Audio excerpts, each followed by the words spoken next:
विश्व मानचित्र या ग्लोब पर भारत की लोकेशन अगर आपसे पूछा जाता है तो आपको ध्यान में रखना है कि भारत की लोकेशन पूरी तरीके से उत्तरी गोलार्ध में या फिर पूर्वी गोलार्ध में होता है।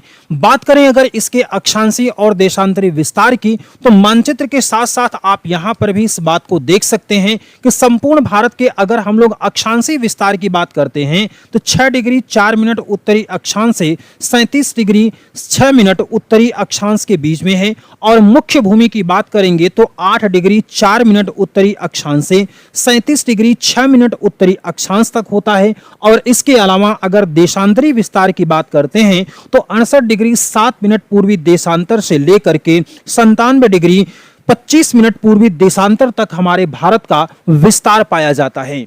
कर्क रेखा या ट्रॉपिक ऑफ कैंसर 23.5 डिग्री उत्तरी अक्षांश रेखा को कहा जाता है। आपकी प्रतियोगी परीक्षाओं के लिए महत्वपूर्ण सवाल यह बनता है कि कर्क रेखा भारत के कितने और कौन-कौन से राज्यों से होकर के गुजरती है। इसी बात को हम लोग मानचित्र के जरिए देखते हैं। यहां पर आप देखेंगे तो गुजरात से होकर गुजरती है, राजस्थान से होकर गुजरती है, मध्य प्रदेश से, छत्तीसगढ़ से, झारखंड, पश्चिम बंगाल, त्रिपुरा और मिजोरम, टोटल ये 8 राज्य होते हैं जहां से कर्क रेखा होकर के गुजरती है। भारतीय मानक समय या इंडियन स्टैंडर्ड टाइम, जिसे हम लोग शॉर्ट में IST भी कहते हैं, 82.5 डिग्री पूर्वी देशांतर रेखा से होकर के गुजरती है। आपके कॉम्पिटिटिव एग्जाम में सवाल बनता है कि IST भारत के कितने और कौन-कौन से राज्यों से होकर के गुजरती है।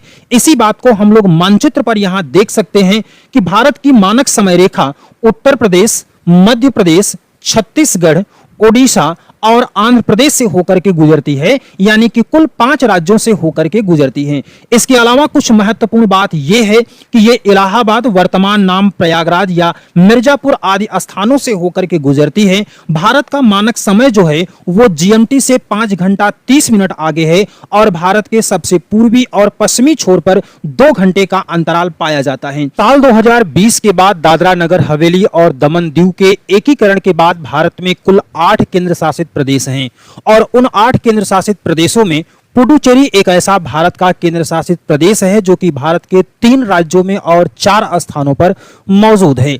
उसी बात को हम लोग मानचित्र पर देखते हैं। यहां पर आप देख सकते हैं कि केरल में माहे जिला है, इसके बाद तमिलनाडु में इसके 2 जिले होते हैं, पुडुचेरी और करैकल, और आंध्र प्रदेश में होता है यनम। यहां पर इससे जुड़ी हुई कुछ अन्य महत्वपूर्ण बातें भी हैं, जैसे सबसे बड़े हिस्से जो हैं वो पुडुचेरी और कराईकल हैं जो कि तमिलनाडु के क्षेत्र में मौजूद हैं। इसके अलावा माहे जो है वो केरल में और यनम जो है वो आंध्र प्रदेश के क्षेत्र में आता है। तो इसी तरीके की इंफॉर्मेटिव वीडियो के लिए फॉलो करिए लर्निंग मंत्रा के ऑनलाइन पाठशाला को। मिलेंगे अगले वीडियो में, तब तक के लिए जय हिंद।